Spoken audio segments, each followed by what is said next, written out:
एकादशी के जागरण और मत्स्योत्सव की विधि एवं महात्म्य। श्री भगवान कहते हैं, गीत, वाद्य, नृत्य, पुराण पाठ, धूप, दीप, नैवेद्य, पुष्प, चंदन, अनुलेपन, फल निवेदन, श्रद्धा, दान, इंद्रिय संयम, सत्य भाषण, निद्रा त्याग, प्रसन्नता पूर्वक मेरा पूजन, आश्चर्य और उत्साह सहित पाप और आलस्य आदि का त्याग, प्रदक्षिणा, नमस्कार, हर्षयुक्त हृदय से नीराजन तथा प्रत्येक पहर में आरती, इन गुणों से युक्त जागरण एकादशी की रात्रि में करना चाहिए। जो इस प्रकार भक्ति पूर्वक जागरण करता है वह पुनः इस संसार में जन्म नहीं लेता। यदि कोई कथावाचक मिले तो एकादशी के जागरण में पहले पुराण पाठ की व्यवस्था करनी चाहिए। जो अविद्ध एकादशी के दिन रात में मेरे लिए जागरण करते हैं उनके बीच में मैं प्रसन्न होकर नृत्य करता हूं। जो एकादशी की रात में जागरण करते समय दीप दान करता है वह एक एक निमेष में गोदान का फल पाता है। जो जागरण में मेरे लिए कपूर और गुग्गुल मिलाया हुआ धूप देता है वह अपने लाखों जन्मों की पाप राशि को भस्म कर डालता है।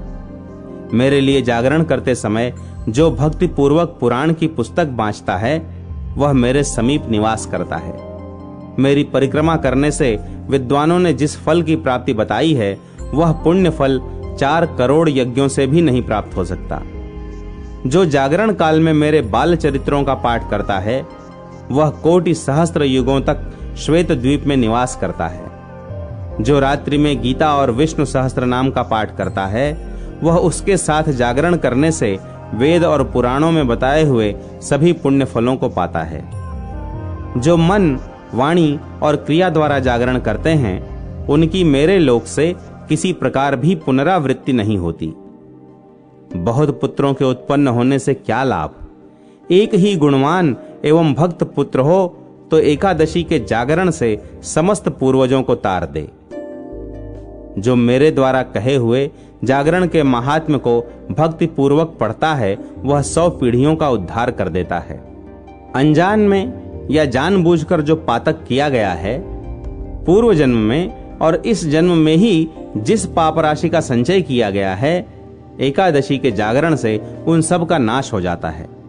चतुरानन, जो द्वादशी के इस महात्म्य को पढ़ता अथवा सुनता है वह सब पापों से शुद्ध होकर सनातन गति को प्राप्त होता है। द्वादशी व्रत के प्रभाव से सदा धर्म पर बुद्धि स्थिर रहती है। मेरे प्रति अत्यंत निर्मल भक्ति का उदय होता है और मनुष्य को पाप नहीं लगता। मार्ग शीर्ष शुक्ल पक्ष की द्वादशी तिथि में विद्वानों को प्रातः काल विधि पूर्वक मत्स्योत्सव मनाना चाहिए। उसकी विधि इस प्रकार है। मार्ग शीर्ष मास की 10वीं तिथि को मन और इंद्रियों को संयम में रखते हुए बुद्धिमान पुरुष देव पूजन के पश्चात विधि पूर्वक अग्नि स्थापन करे।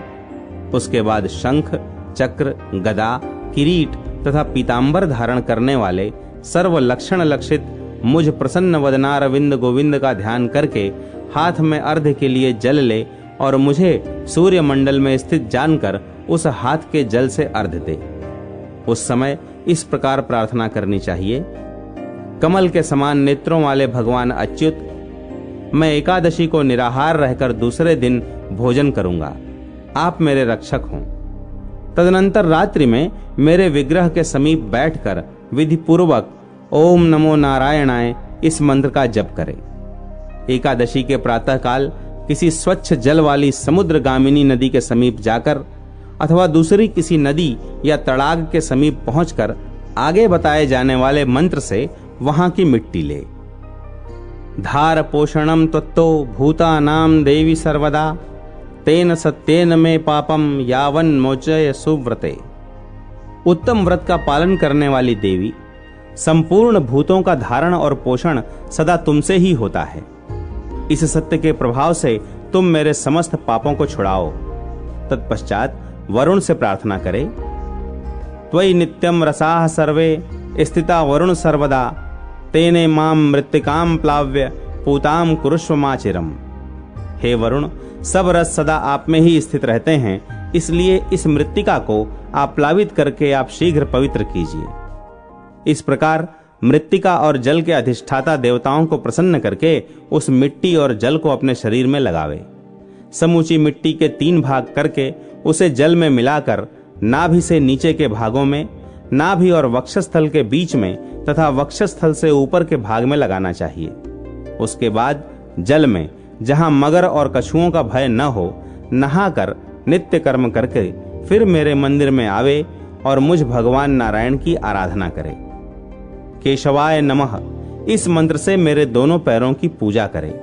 इसी प्रकार दामोदराय नमः से कटिभाग की, नृसिंहाय नमः से दोनों घुटनों की, श्री वत्सधारिणे नमः से वक्षस्थल की, कौस्तुभनाभाय नमः से कंठ की, श्री पतये नमः से हृदय की, त्रैलोक्य विजयाय नमः से बाहु की, सर्वात्मने नमः से सिर की, रथांगधारिणे नमः से चक्र की, श्री कराय नमः से शंख की, गंभीराय नमः से गदा की और शांत मूर्तये नमः से पद्म की पूजा करे। इस प्रकार सबके स्वामी मुझ देवेश्वर नारायण की पूजा करके मेरे आगे 4 कलशों की स्थापना करे, जो जल से भरे हुए, माला से सुशोभित, श्वेत चंदन से चर्चित, आम्र पल्लवों से संयुक्त, श्वेत वस्त्रों से अवगुंठित तथा सुवर्ण युक्त तिल सहित तांबे के पूर्ण पात्रों से आच्छादित हों। उन सबके मध्य में एक पीठ अर्थात छोटी सी चौकी स्थापित करे, जिसके ऊपर वस्त्र बिछा हुआ हो। उस पीठ के ऊपर एक पात्र रखे और उसे जल से भर दे। फिर उसमें मत्स्यावतार भगवान की सुवर्णमयी प्रतिमा रखे। उस प्रतिमा में देवाधिदेव भगवान के सभी अंग स्पष्ट होने चाहिए। उनके हाथ श्रुतियों और स्मृतियों के ग्रंथों से विभूषित हों। वहां अनेक प्रकार के भक्ष्य पदार्थों, फल, फूल, गंध, धूप और वस्त्र आदि सामग्रियों से विधि पूर्वक भगवान की पूजा करके यह प्रार्थना करे। रसातल गता वेदा यथा देव त्वयोद्धृता मत्स्य रूपेण तद्वन्मा भवादुद्धर केशव। देव केशव, पूर्व काल में मत्स्य रूप धारण करके आपने जिस प्रकार रसातल में गए हुए वेदों का उद्धार किया, उसी प्रकार मेरा भी इस संसार से उद्धार कीजिए। ऐसा कहकर भगवान के आगे जागरण करे। फिर प्रातः काल होने पर वे 4 कलश 4 ब्राह्मणों को दे दे। भगवान मत्स्य की मूर्ति को गंध, धूप और वस्त्र आदि से पूजित करके आचार्य को दे दे। जो मनुष्य इस विधि से मत्स्योत्सव करता है और भक्ति पूर्वक इस उत्तम द्वादशी व्रत को सुनता सुनाता है, वह सभी पातकों से ब्राह्मण भोजन, प्रसाद भक्षण और श्री कृष्ण कीर्तन की महिमा। श्री भगवान कहते हैं, मार्गशीर्ष मास में कीर्ति युक्त भगवान केशव की पूर्वोक्त विधि से पूजा करनी चाहिए। जो प्रतिदिन एक बार भोजन करके समूचे मार्गशीर्ष को व्यतीत करता है और भक्ति पूर्वक ब्राह्मणों को भोजन कराता है, वह रोगों और पातकों से मुक्त हो जाता है। मानद, अग्नि और ब्राह्मण दोनों ही मेरे मुख हैं, परंतु ब्राह्मण नामक मुख जैसा श्रेष्ठ है वैसा अग्नि नहीं है। अग्नि नामक मुख तो ब्राह्मण के अधीन है, परंतु ब्राह्मण स्वतंत्र है। अगहन में कुमुद के समान स्वच्छ और सुगंधदायक सुंदर भात, मूंग की दाल और गाय के प्रचुर घी से पूर्ण भोजन का ब्राह्मण के मुख में हवन करे। चतुर्मुख, मेरे भक्तों को मेरा प्रसाद भोजन करना चाहिए। वह पवित्र करने वाला तथा पापियों को भी मुक्त करने वाला है। इसलिए अन्न पानादि औषधि मुझको अर्पण करे और अशुद्ध को भी शुद्ध करने वाले उस प्रसाद को भक्ति पूर्वक भोजन करे। अन्य देवताओं का नैवेद्य न ग्रहण करे।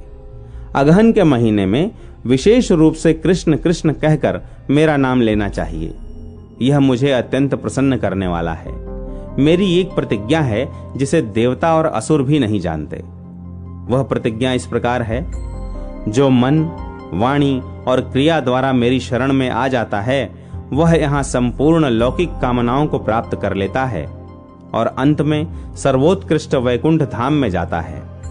जो हे कृष्ण हे कृष्ण हे कृष्ण ऐसा कहकर मेरा प्रतिदिन स्मरण करता है, उसे जिस प्रकार कमल जल को भेद कर ऊपर निकल आता है, उसी प्रकार मैं नरक से निकाल लाता हूं। जो विनोद से, पाखंड से, मूर्खता से, लोभ से अथवा छल से भी मेरा भजन करता है, वह मेरा भक्त कभी कष्ट में नहीं पड़ता। मृत्यु काल उपस्थित होने पर जो कृष्ण नाम की रट लगाते हैं, वे यदि पापी हों तो भी कभी यमराज का दर्शन नहीं करते। पूर्व अवस्था में किसी ने संपूर्ण पाप किए हों, तथापि यदि वह अंत काल में श्री कृष्ण का स्मरण कर लेता है तो निश्चय ही मुझे प्राप्त होता है। मृत्यु काल उपस्थित होने पर यदि कोई परमात्मा श्री कृष्ण को नमस्कार है ऐसा विवश होकर भी कहे तो वह अविनाशी पद को प्राप्त होता है। जो श्री कृष्ण का उच्चारण करके प्राण त्याग करता है उसे प्रेत राज यम दूर से ही खड़े होकर स्वर्ग में जाते देखते हैं। यदि कृष्ण कृष्ण का उच्चारण करता हुआ कोई श्मशान में अथवा सड़क पर भी मर जाता है तो वह मुझे ही प्राप्त होता है, इसमें संशय नहीं है। जो मेरे भक्तों का दर्शन करके कहीं मृत्यु को प्राप्त होता है वह मनुष्य मेरा स्मरण किए बिना भी मोक्ष प्राप्त कर लेता है। बेटा, पाप रूपी प्रज्वलित अग्नि से भय न करो। श्री कृष्ण के नाम रूपी मेघों के जल की बूंदों से उसे सींचकर बुझा दिया जाता है। तीखे दाढ़ों वाले कलिकाल रूपी सर्प का क्या भय है? श्री कृष्ण के नाम रूपी ईंधन से उत्पन्न आग के द्वारा वह जलकर नष्ट हो जाता है। पाप रूपी अग्नि से दग्ध होकर जो सत्कर्म की चेष्टा से शून्य हो गए हैं, ऐसे मनुष्यों के लिए श्री कृष्ण के नाम स्मरण के सिवा दूसरी कोई औषधि नहीं है। जैसे प्रयाग में गंगा, शुक्ल तीर्थ में नर्मदा और कुरुक्षेत्र में सरस्वती हैं, उसी प्रकार सर्वत्र श्री कृष्ण का कीर्तन सब पापों का नाश करने वाला है। संसार समुद्र में डूबकर जो महान पापों की लहरों में गिर गए हैं, ऐसे मनुष्यों के लिए श्री कृष्ण स्मरण के सिवा दूसरी कोई गति नहीं है। जो पापी हैं, जिनमें श्री कृष्ण स्मरण की इच्छा नहीं है, ऐसे मनुष्यों के लिए मृत्यु काल में अथवा परलोक की यात्रा के समय श्री कृष्ण चिंतन के सिवा दूसरा कोई पाथेय नहीं है। बेटा, जिस मंदिर में प्रतिदिन कृष्ण कृष्ण का कीर्तन होता है वहां गया, काशी, पुष्कर और कुरुक्षेत्र सब तीर्थ हैं। उसी का जन्म और जीवन सफल है तथा उसी का मुख सार्थक है जिसकी जिह्वा सदा कृष्ण कृष्ण का कीर्तन करती है। जिसने एक बार भी हरि इन दो अक्षरों का उच्चारण कर लिया, उसने मोक्ष के लिए जाने को कमर कस ली है। समस्त पापों को भस्म कर डालने के लिए मुझ भगवान के नाम में जितनी शक्ति है उतना पातक कोई पातकी मनुष्य कर ही नहीं सकता। कृष्ण कृष्ण के कीर्तन से मनुष्य का शरीर और मन कभी श्रांत नहीं होता, उसे पाप नहीं लगता और विकलता भी नहीं होती। जो कृष्ण नामोच्चारण रूपी पथ्य का कलयुग में त्याग नहीं करता, उसके चित्त में पाप रूपी रोग नहीं पैदा होते। श्री कृष्ण नाम का कीर्तन करते हुए मनुष्य की आवाज सुनकर दक्षिण दिशा के अधिपति यमराज उसके 100 जन्मों के पापों का परिमार्जन कर देते हैं। सैकड़ों चांद्रायण और सहस्त्रों पराक व्रत से जो पाप नष्ट नहीं होता, वह कृष्ण कृष्ण के कीर्तन से चला जाता है। श्री कृष्ण नाम का उच्चारण करने से मेरी अधिकाधिक प्रीति बढ़ती है। कोटि कोटि चंद्र ग्रहण और सूर्य ग्रहण में स्नान करने से जो फल बतलाया गया है, उसे मनुष्य कृष्ण कृष्ण के कीर्तन मात्र से पा लेता है। जैसे सूर्य किरणों के ताप से बर्फ गल जाती है, उसी प्रकार श्री कृष्ण कीर्तन से गुरु पत्नी गमन और सुवर्ण की चोरी आदि महापातक नष्ट हो जाते हैं। अगम्य अगमन आदि महापापों से युक्त मनुष्य भी अंत काल में एक बार श्री कृष्ण नाम का कीर्तन कर ले तो वह उससे पाप मुक्त हो जाता है। जो जिह्वा कलिकाल में श्री कृष्ण के गुणों का कीर्तन नहीं करती, वह दुष्टा मुंह में न रहे, रसातल को चली जाए। जो कलयुग में श्री कृष्ण के गुणों का प्रयत्न पूर्वक कीर्तन करती है, वह जिह्वा अपने मुख में हो या दूसरे के मुख में वंदना करने योग्य है। जो दिन रात श्री कृष्ण के गुणों का कीर्तन नहीं करती, वह जिह्वा नहीं, मुख में कोई पापमयी लता है जिसे जिह्वा के नाम से पुकारा जाता है।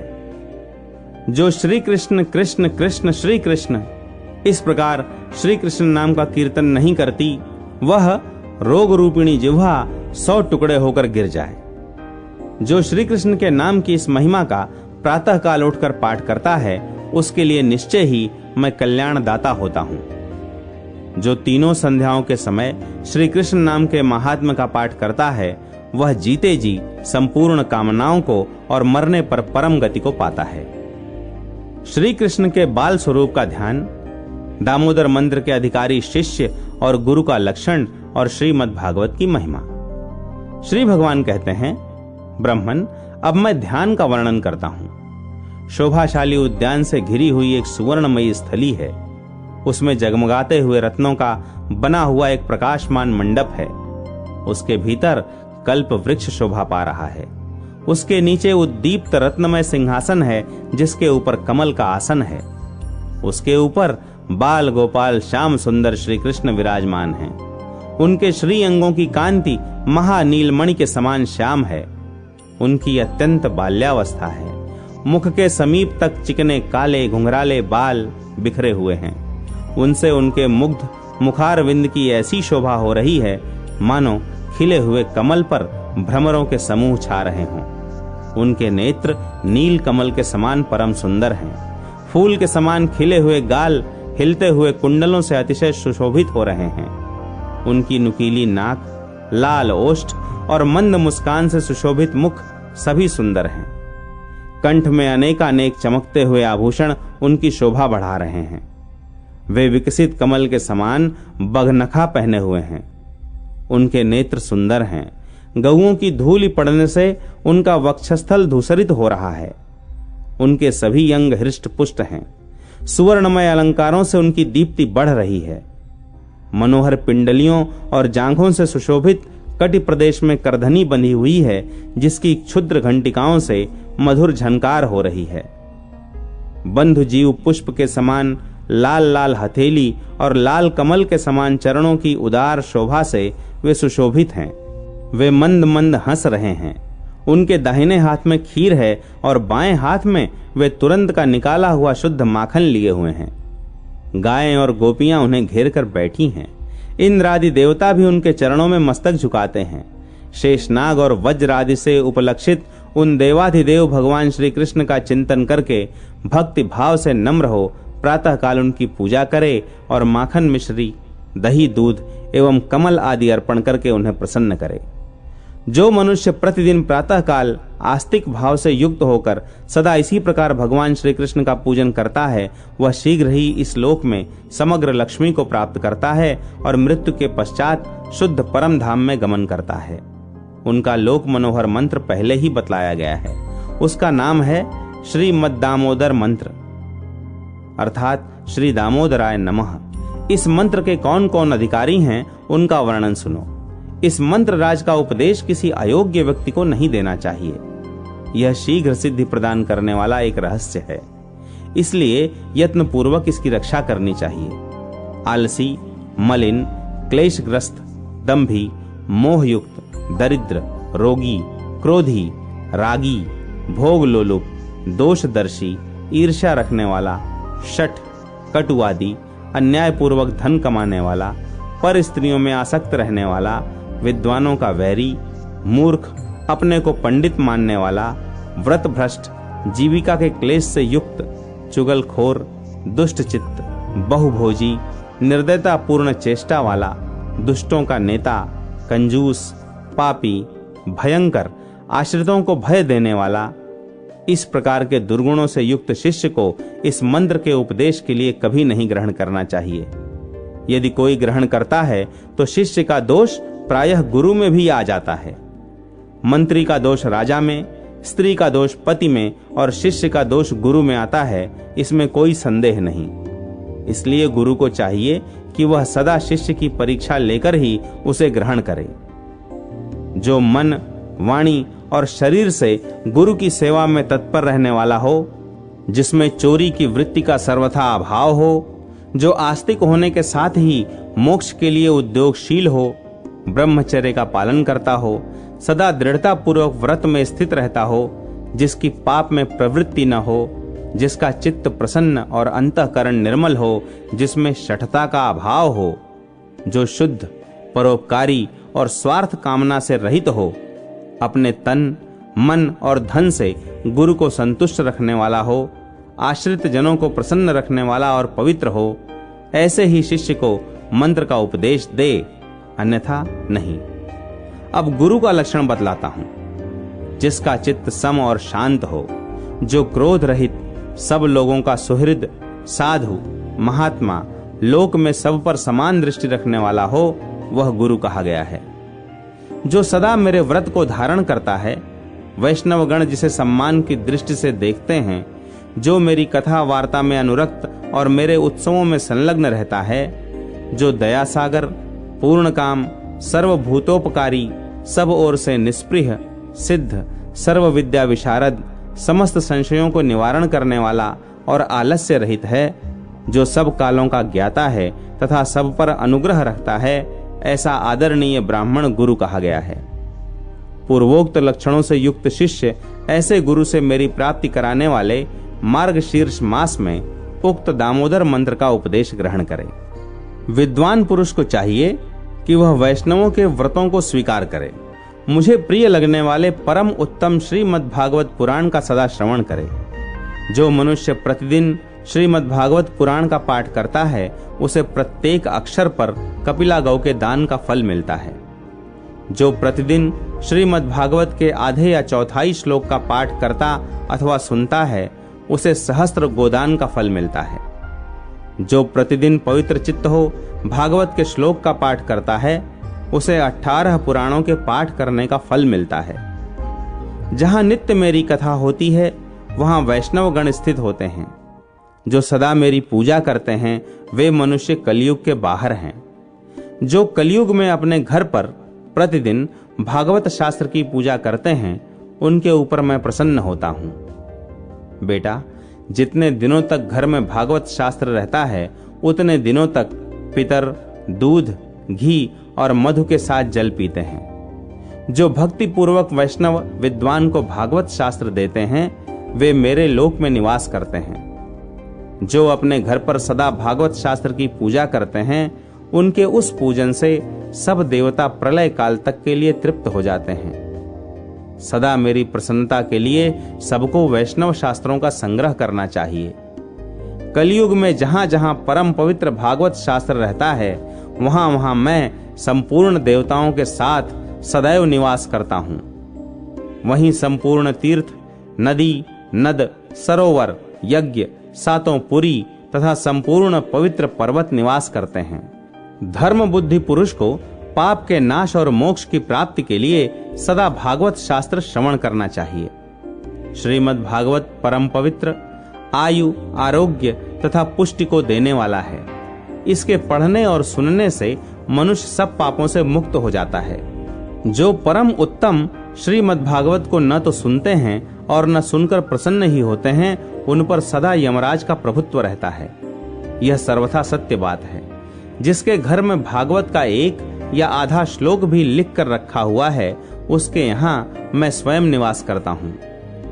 जो मेरी कथा बाँचता है, मेरी कथा सुनने में संलग्न रहता है और मेरी कथा सुनकर जिसका मन प्रसन्न होता है, उस मनुष्य को मैं कभी नहीं छोड़ता। जो श्रीमद् भागवत का दर्शन करके उठकर खड़ा हो जाता और बारंबार प्रणाम के द्वारा उसका सम्मान करता है, उसको देखकर मुझे अनुपम प्रसन्नता होती है। जो दूर से भागवत शास्त्र को देखकर उसके सामने जाता है, उसे पग पग पर अश्वमेघ यज्ञ का फल प्राप्त होता है, इसमें संदेह नहीं। जो श्रीमद् भागवत को सुनते हैं, मैं उनके वश में होता हूँ। जो वस्त्र, आभूषण, पुष्प, धूप, दीप और नाना प्रकार के उपहारों के साथ भक्ति पूर्वक मेरी प्रसन्नता के लिए श्रीमद् भागवत सुनते हैं, वे मुझे वश में कर लेते हैं। ठीक उसी तरह जैसे साध्वी स्त्री अपने श्रेष्ठ पति को वश में कर लेती है। मार्गशीर्ष मास में मथुरा सेवन का महात्म्य और ग्रंथ का उपसंहार। श्री भगवान कहते हैं, मथुरा नाम से विख्यात जो मेरा उत्तम क्षेत्र है, वह मेरी परम प्रिय, प्रशस्त एवं रमणीय जन्मभूमि है। चतुर्मुख मथुरा में जहां कहीं भी मनुष्य स्नान करता है, घोर पाप से मुक्त हो जाता है। सब धर्मों से रहित दुष्टात्मा पुरुषों के लिए पाप नाशिनी मथुरा नरक की पीड़ा दूर करने वाली है। कृतघ्न, शराबी, चोर तथा प्रतिज्ञा करने वाला मनुष्य मथुरा में जाकर घोर पाप से मुक्त हो जाता है। जो किसी दूसरे प्रसंग से अथवा व्यापार या नौकरी के लिए भी जाते हैं, वे भी मथुरा में स्नान करने मात्र से पाप रहित होकर स्वर्ग लोक में चले जाते हैं। मथुरा का नाम लेने वाले लोगों की भी मुक्ति होती है। जो मनुष्य वहां 3 रात भी निवास करते हैं, वे अपने दर्शन तथा चरण रेणु के स्पर्श से दूसरों को पवित्र कर देते हैं। जैसे छोटी छोटी चिंगारियां घास फूस के बड़े भारी ढेर को भी जला डालती हैं, उसी प्रकार मथुरापुरी बड़े बड़े पापों को भस्म कर देती है। अन्य स्थानों में किया हुआ पाप तीर्थ स्थान में जाने से नष्ट होता है, किंतु तीर्थों में किया हुआ पाप वज्रलेप हो जाता है। चतुरानन, अन्य स्थानों में जिस पाप का भोग 10 वर्ष में पूरा होता है, वह मथुरा में 10 दिन में ही पूरा हो जाता है। स्वर्ग, पाताल, अंतरिक्ष तथा मनुष्य लोक में मथुरापुरी के समान मेरा प्रिय क्षेत्र दूसरा नहीं है। तीर्थराज प्रयाग में 1000 वर्ष तक निवास करने से जो फल प्राप्त होता है, वह मथुरापुरी में केवल अगहन में निवास करने से मिल जाता है। जिसने कभी मथुरापुरी नहीं देखी है और उसे देखने की इच्छा रखता है, उसकी कहीं भी मृत्यु क्यों न हो, वह मथुरा में जन्म लेता है। मेरे प्रिय भक्तों, तुम मथुरापुरी में निवास करो। वहां गोप कन्याओं से घिरा हुआ मैं सदैव निवास करता हूं। संसार में डूबे हुए शिष्यों, मेरी बात सुनो। यदि तुम घनीभूत आनंद पाना चाहते हो तो मथुरापुरी में निवास करो। अहो, यह संसार बड़ा अंधा है, आंखें होते हुए भी नहीं देखता। मुक्तिदायिनी मथुरा के होते हुए भी सदा जन्म मरण रूपी संसार चक्र का ही सेवन करता है। सौभाग्यवश अनुपम मनुष्य योनि पाकर भी जिन्होंने मथुरापुरी नहीं देखी, उनकी आयु व्यर्थ ही बीत गई। अहो, यह कैसी बुद्धि की दुर्बलता है। मोह की कितनी अद्भुत महिमा है कि मनुष्य मथुरापुरी का सेवन नहीं करते। जो मथुरापुरी को पाकर भी अन्यत्र जाने की अभिलाषा करता है, वह अज्ञान से ही संपन्न है। जो पाप की राशियों से आक्रांत हैं, दरिद्रता से पराजित हैं और जिनकी कहीं भी गति नहीं है, उन सब के लिए मेरी मथुरापुरी आश्रय है। यह सार से भी अतिशय सारभूत स्थान है, गोपनीय से भी अति गोपनीय परम रहस्य है। उत्तम गति की खोज करने वाले पुरुषों के लिए मथुरापुरी परम गति है। योग युक्त ब्रह्म ज्ञानी मनीषी पुरुष की जो गति होती है, वही मथुरा में प्राण त्याग करने वाले मनुष्य की भी होती है। संसार में काशी आदि पुरियां भी मोक्ष देने के लिए प्रसिद्ध हैं, तथापि उनमें मथुरा ही धन्य है, क्योंकि वह मनुष्यों को 4 प्रकार की मुक्ति प्रदान करती है। मथुरा में आकर मरे हुए कीट, पतंग आदि भी चतुर्भुज रूप हो जाते हैं। मथुरा में जिसे सांप डस लेता है, जो पशुओं से मारे जाते हैं, आग में जलकर या पानी में डूबकर मरते हैं, इस प्रकार अपमृत्यु पाने वाले लोग भी मेरे लोक में जाते हैं। जो कामना रखने वाले पुरुषों को धर्म, अर्थ और काम देने वाली है, मनुष्यों को मुक्ति प्रदान करती है और भक्ति की इच्छा रखने वालों को भक्ति देती है, उस मथुरा का कौन विद्वान पुरुष आश्रय नहीं लेगा। ऐसी महिमामयी मधुपुरी मार्गशीर्ष मास में सेवन करने योग्य है।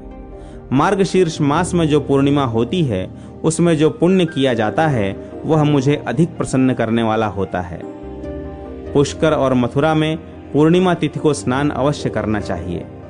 मार्गशीर्ष की पूर्णिमा अनंत फल देने वाली है, अतः सब प्रकार के प्रयत्नों से उसका आदर करना चाहिए। जो भक्ति पूर्वक मेरे परम प्रिय मार्गशीर्ष मास का व्रत करता है, वह पुत्र रहित हो तो पुत्र पाता है, निर्धन हो तो उसे धन मिलता है, विद्यार्थी हो तो विद्या और रूपार्थी हो तो रूप प्राप्त करता है, ब्राह्मण ब्रह्म तेज को पाता है, क्षत्रिय विजयी होता है, वैश्य खजाने का मालिक होता है और शूद्र पाप से शुद्ध होता है। तीनों लोकों में जो दुर्लभ वस्तु है, वह सब मनुष्य मार्गशीर्ष मास में स्नान एवं व्रत करने से प्राप्त कर लेता है। मुझको वश में करने वाली उत्तम भक्ति सर्वथा दुर्लभ है, वह भी इस मार्गशीर्ष मास का महात्म्य श्रवण करने पर प्राप्त हो जाती है। मास महात्म्य संपूर्ण। श्रीमद् भागवत महात्म्य। परीक्षित और वज्रनाभ का समागम, शांडिल्य मुनि के मुख से भगवान की लीला के रहस्य और ब्रजभूमि के महत्व का वर्णन। महर्षि व्यास कहते हैं, श्री सच्चिदानंद घन स्वरूपिणे कृष्णाय चानंत सुखाभिवर्षिणे विश्वोद्भव स्थान निरोध हेतवे नुमो वयम भक्ति रसाप्तये निशम।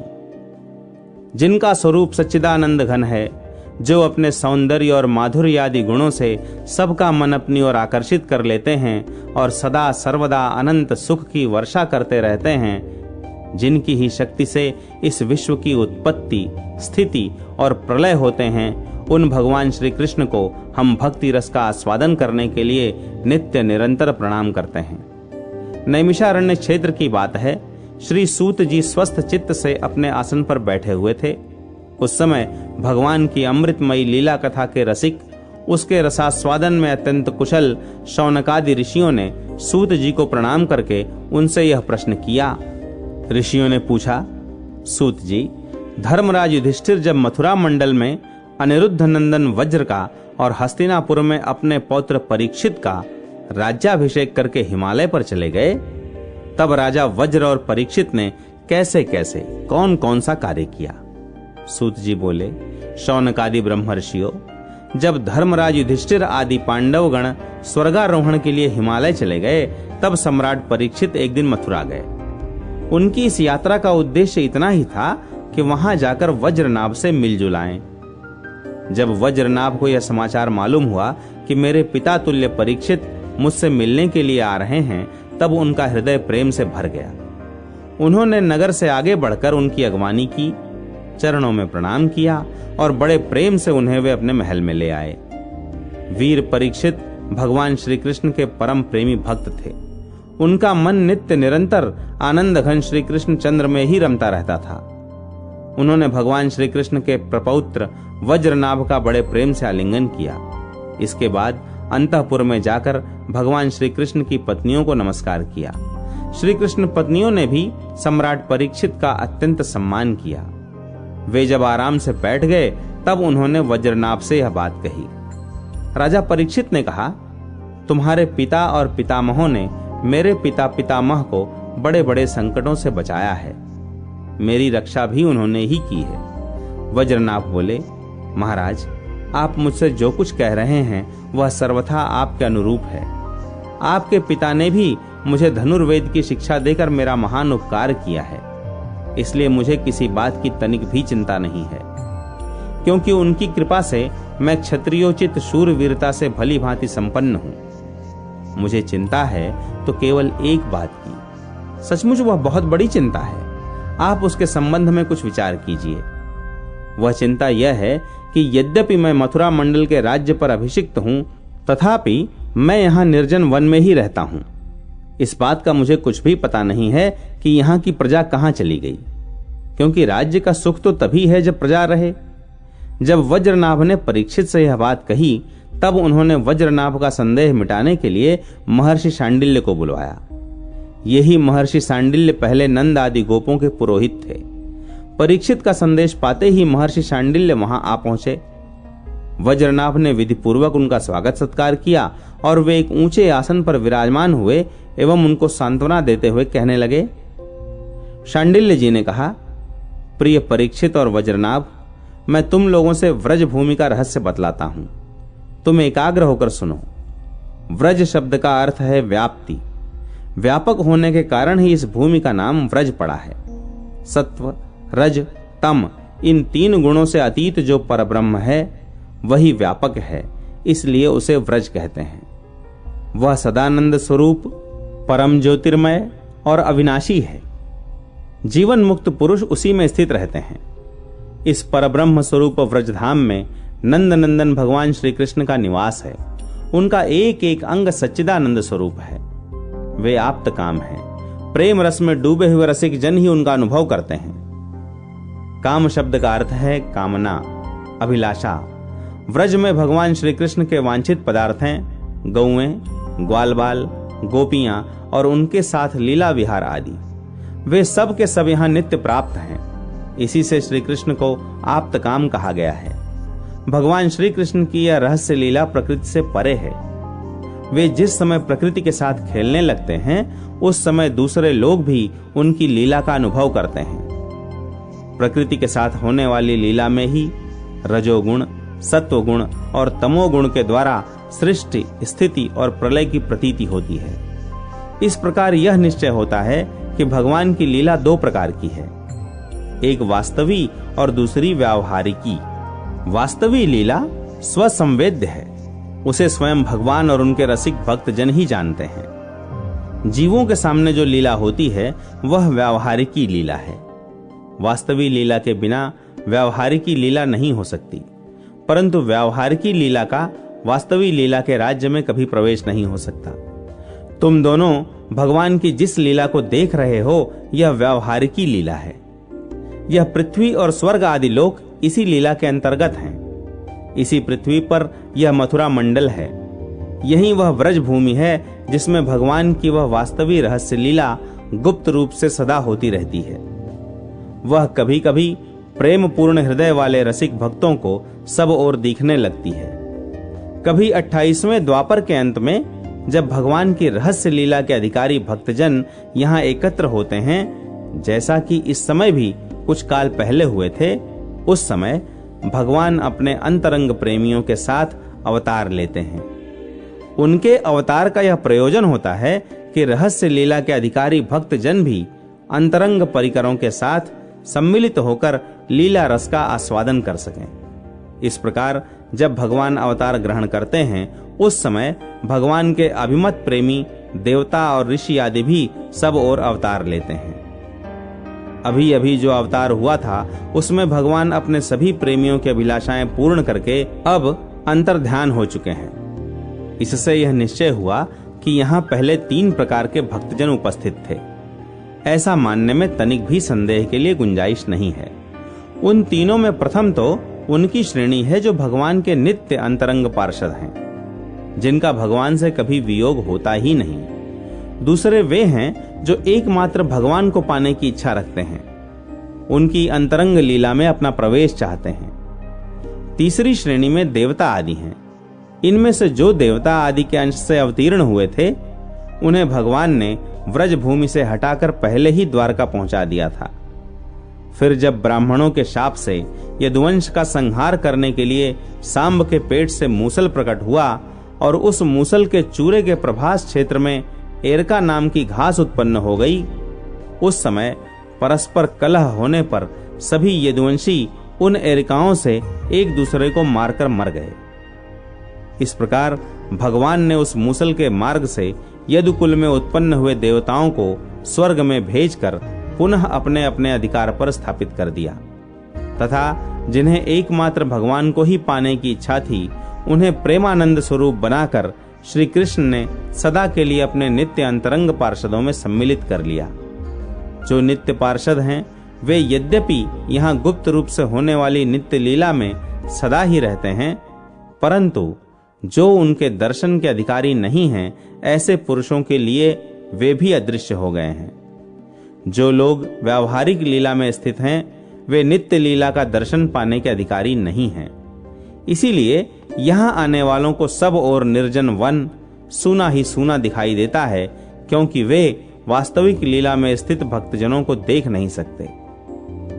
इसलिए वज्रनाभ, तुम्हें तनिक भी चिंता नहीं करनी चाहिए। तुम मेरी आज्ञा से यहाँ बहुत से गांव बसाओ। इससे निश्चय ही तुम्हारे मनोरथों की सिद्धि होगी। भगवान श्री कृष्ण ने जहाँ जैसी लीला की है, उसके अनुसार उस स्थान का नाम रखकर तुम अनेकों गांव बसाओ और इस प्रकार परम उत्तम ब्रज भूमि का सम्यक प्रकार से सेवन करते रहो। गोवर्धन, दीर्घपुर, मथुरा, महावन, नंदग्राम और बृहत सानु आदि में तुम्हें अपने लिए छावनी बनानी चाहिए और उन स्थानों में रहकर भगवान की लीला के स्थल, नदी, पर्वत, कंदरा, सरोवर और कुंड तथा कुंजवन आदि का सेवन करते रहना चाहिए। ऐसा करने से तुम्हारे राज्य में प्रजा बहुत ही संपन्न होगी और तुम भी अत्यंत प्रसन्न रहोगे। यह व्रज भूमि सच्चिदानंदमयी है। इसके कण कण में भगवान श्री कृष्ण रम रहे हैं, अतः तुम्हें हर तरह से प्रयत्न पूर्वक इस भूमि का सेवन करना चाहिए। मैं आशीर्वाद देता हूँ, मेरी कृपा से भगवान की लीला के जितने भी स्थल हैं, सब की तुम्हें ठीक ठीक पहचान हो जाएगी। वज्रनाभ, एक और बड़े महत्व की बात बतलाता हूँ। इस व्रज भूमि का सेवन करते रहने से तुम्हें किसी दिन उद्धव जी मिल जाएंगे। फिर तो अपनी माताओं सहित तुम उन्हीं से इस भूमि का तथा भगवान की लीला का रहस्य भी जान लोगे। मुनिवर शांडिल्य जी उन दोनों को इस प्रकार समझा बुझाकर भगवान श्री कृष्ण का स्मरण करते हुए अपने आश्रम पर चले गए। उनकी बातें सुनकर राजा परीक्षित और वज्रनाभ दोनों ही बहुत प्रसन्न हुए। यमुना और श्री कृष्ण पत्नियों का संवाद, कीर्तनोत्सव में उद्धव जी का प्रकट होना। सूत जी कहने लगे, महाराज परीक्षित को भगवान श्री कृष्ण ने ही जीवन दान दिया था, अतः वे उनके पौत्र वज्रनाभ के लिए क्या नहीं कर सकते थे। अखिल भूमंडल के सम्राट तो थे ही, उनकी आज्ञा कौन नहीं मानता। उन्होंने इंद्रप्रस्थ से हजारों बड़े बड़े सेठों को बुलवाकर उन्हें मथुरा में रहने की जगह दी। इनके अतिरिक्त मथुरा मंडल के ब्राह्मणों को, जो भगवान के बड़े ही प्रेमी थे, बुलवाया और उन्हें आदर के योग्य समझकर मथुरा नगरी में बसाया। इस प्रकार राजा परीक्षित की सहायता और महर्षि शांडिल्य की कृपा से वज्रनाभ ने क्रमशः उन सभी स्थानों की खोज की जहां भगवान श्री कृष्ण अपने प्रेमी गोप गोपियों के साथ नाना प्रकार की लीलाएं करते थे। लीला स्थानों का ठीक ठीक निश्चय हो जाने पर उन्होंने वहां की लीला के अनुसार उस स्थान का नामकरण किया, भगवान के लीला विग्रहों की स्थापना की तथा उन स्थानों पर अनेकों गांव बसाए।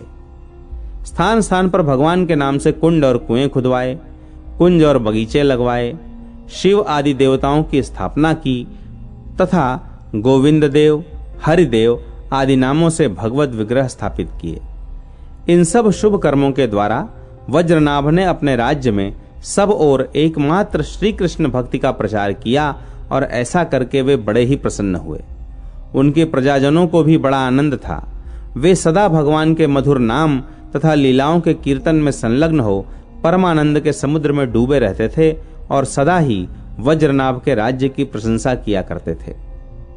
एक दिन की बात है, भगवान श्री कृष्ण की 16,000 रानियां यमुना के तट पर स्नान के लिए गईं। वे सभी निरंतर भगवान की विरह वेदना से व्याकुल रहती थीं। यमुना जी भी भगवान की ही पत्नी थीं, पर उन पर भगवान के वियोग का कुछ असर न था। श्री कृष्ण की पत्नियों ने देखा यमुना जी बहुत प्रसन्न हैं, उनके अंदर से आनंद की लहरें उठ रही हैं। सौत की यह प्रसन्नता देखकर भी रानियों के मन में डाह नहीं हुई। वे सरल भाव से पूछ बैठी। श्री कृष्ण की रानियों ने कहा, बहन कालिंदी, जैसे हम सब श्री कृष्ण की धर्म पत्नी हैं, वैसे ही तुम भी तो हो। हम तो उनकी विरहाग्नि में जली जा रही हैं। उनके वियोग दुख से हमारा हृदय व्यथित हो रहा है, किंतु तुम्हारी यह स्थिति नहीं है। तुम प्रसन्न हो, इसका क्या कारण है? कल्याणी, कुछ बताओ तो सही। उनका प्रश्न सुनकर यमुना जी हंस पड़ी। साथ ही यह सोचकर कि मेरे प्रियतम की पत्नी होने के कारण ये भी मेरी ही बहनें हैं, पिघल गईं। उनका हृदय दया से द्रवित हो उठा। अतः वे इस प्रकार कहने लगीं। यमुना जी बोली, अपनी आत्मा में ही रमण करने के कारण भगवान श्री कृष्ण आत्मा राम हैं और उनकी आत्मा है श्री राधा जी। मैं दासी की भांति राधा जी की सेवा करती रहती हूं। अवश्य ही उनकी सेवा का यह फल है कि मैं प्रसन्न हूं। उनकी दासता के प्रभाव से ही विरह शोक मुझे छू भी नहीं सकता। भगवान श्री कृष्ण की जितनी भी रानियां हैं, सब की सब श्री राधा के ही अंश का विस्तार हैं। भगवान श्री कृष्ण और राधा सदा एक दूसरे के सम्मुख हैं। उनका परस्पर नित्य संयोग है। इसलिए राधा के स्वरूप में अंशतः विद्यमान जो श्री कृष्ण की अन्य रानियां हैं, उनको भी भगवान का नित्य संयोग प्राप्त है। श्री कृष्ण ही राधा हैं और राधा ही श्री कृष्ण हैं। उन दोनों का प्रेम ही वंशी है तथा राधा की प्यारी सखी चंद्रावली भी श्री कृष्ण चरणों के नख रूपी चंद्रमाओं की सेवा में आसक्त रहने के कारण ही चंद्रावली नाम से कही जाती है। श्री राधा और श्री कृष्ण की सेवा में उसकी बड़ी लालसा, बड़ी लगन है। इसीलिए वह कोई दूसरा स्वरूप धारण नहीं करती। मैंने श्री राधा में ही रुक्मिणी आदि का भी समावेश देखा है। यह सब तरह से निश्चित बात है कि तुम लोगों का भी श्री कृष्ण से वियोग नहीं हुआ है, किंतु तुम इस रहस्य को इस रूप में जानती नहीं हो, इसीलिए इतनी व्याकुल हो रही हो। इसी प्रकार पहले भी जब अक्रूर श्री कृष्ण को नंदगांव से मथुरा में ले आए थे, उस अवसर पर जो गोपियों को श्री कृष्ण से विरह की प्रतीति हुई थी, वह भी वास्तविक विरह नहीं, केवल विरह का आभास था। इस बात को जब तक वे नहीं जानती थीं, तब तक उन्हें बड़ा कष्ट था। फिर जब उद्धव जी ने आकर उनका समाधान किया, तब वे इस बात को समझ सकीं। उद्धव जी ने उनके इस विरह को विरहाभास ही बतलाया। वास्तव में तो उनका भगवान से नित्य संयोग था। यदि तुम्हें भी उद्धव जी का सत्संग प्राप्त हो जाए, तो तुम सब भी अपने प्रियतम श्री कृष्ण के साथ नित्य विहार का सुख प्राप्त कर लोगी। सूत जी कहते हैं, ऋषिगण, जब उन्होंने इस प्रकार समझाया, तब श्री कृष्ण की पत्नियां सदा प्रसन्न रहने वाली यमुना जी से पुनः बोली। उस समय उनके हृदय में इस बात की बड़ी लालसा थी कि किसी उपाय से उद्धव जी का दर्शन हो, जिससे हमें अपने प्रियतम के नित्य संयोग का सौभाग्य प्राप्त हो सके। श्री कृष्ण पत्नियों ने कहा, सखी, तुम्हारा ही जीवन धन्य है, क्योंकि तुम्हें कभी भी अपने प्राणनाथ के वियोग का दुख नहीं भोगना पड़ता। जिन श्री राधिका जी की कृपा से तुम्हारे अभीष्ट अर्थ की सिद्धि हुई है, उनकी अब हम लोग भी दासी हुई। किंतु तुम अभी कह चुकी हो कि उद्धव जी के मिलने पर ही हमारे सभी मनोरथ पूर्ण होंगे।